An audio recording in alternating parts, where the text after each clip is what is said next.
Hi guys! Today I will be reading to you The Lion, the Witch, and the Wardrobe, written by C.S. Lewis. And the communicative intent of this book is meant to spark imagination into children and to encourage them to read, as well as giving them some helpful, practical tips for life along the way. Chapter 1. Lucy looks into a wardrobe. Once there were 4 children whose names were Peter, Susan, Edmund, and Lucy. This story is about something that happened to them when they were sent away from London during the war because of the air raids. They were sent to the house of an old professor who lived in the heart of the country, 10 miles from the nearest railway station and 2 miles from the nearest post office. He had no wife, and he lived in a very large house with a housekeeper called Mrs. Macready and three servants. Their names were Ivy, Margaret, and Betty, but they do not come into the story very much. He himself was a very old man with shaggy white hair, which grew over most of his face as well as on his head, and they liked him almost at once. But on the first evening, when he came out to meet them at the front door, he was so odd-looking that Lucy, who was the youngest, was a little afraid of him, and Edmund, who was the next youngest, wanted to laugh and had to keep on pretending he was blowing his nose to hide it. As soon as he said good night to the professor and gone upstairs on the first night, the boys came into the girls' room, and they talked it all over.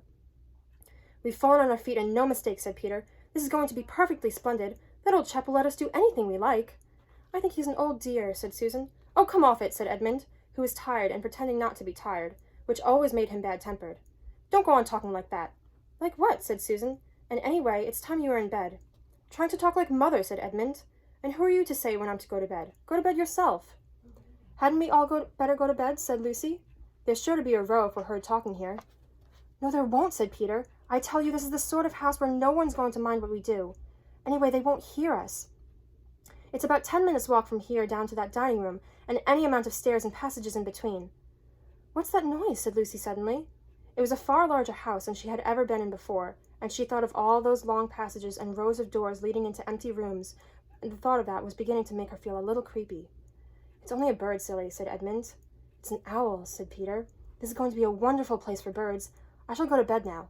I say, let's go and explore tomorrow." "You might find anything in a place like this. Did you see those mountains as we came along? And the woods? There might be eagles. There might be stags. There will be hawks."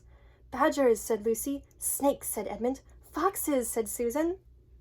But when the next morning came, there was a steady rain falling, so thick that when you looked out of the window, you could see neither the mountains nor the woods, nor even the stream in the garden.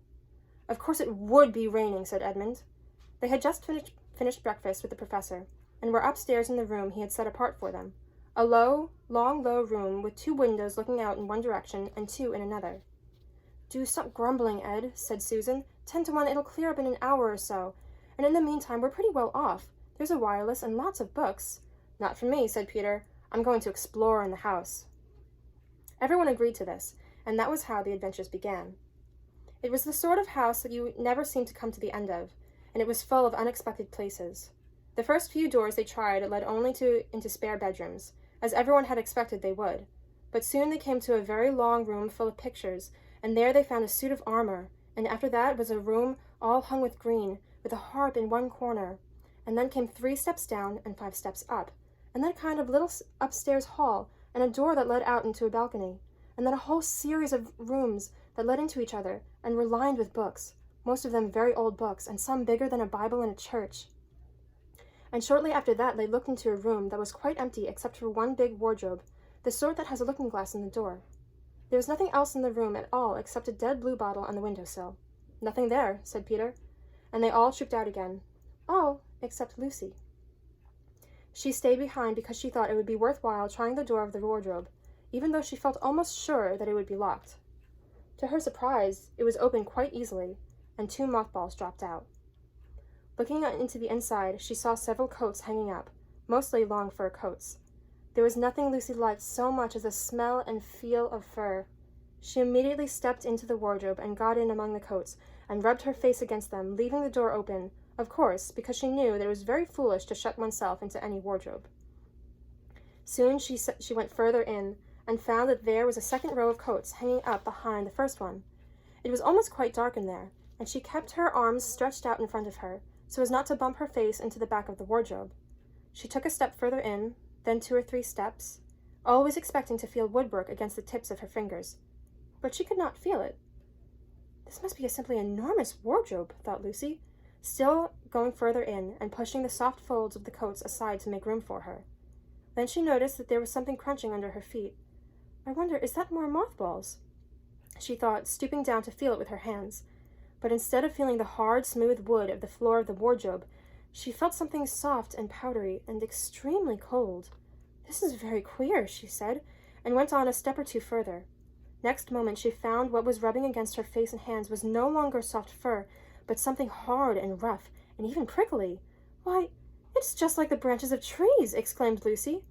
And then she saw that there was a light ahead of her, not a few inches away where the back of the wardrobe ought to have been, but a long way off. Something cold and soft was falling on her. A moment later, she found she was standing in the middle of a wood at nighttime, with snow under her feet and snowflakes falling through the air. Lucy felt a little frightened, but she felt very inquisitive and excited as well. She looked back over her shoulder, and there, between the dark tree trunks, she could still see the open doorway of the wardrobe, and even catch a glimpse of the empty room from which she had set out. She had, of course, left the door open, for she knew that it was a very silly thing to shut oneself into a wardrobe. It seemed to still be daylight there. I can always get back if anything goes wrong, thought Lucy. Thanks, guys.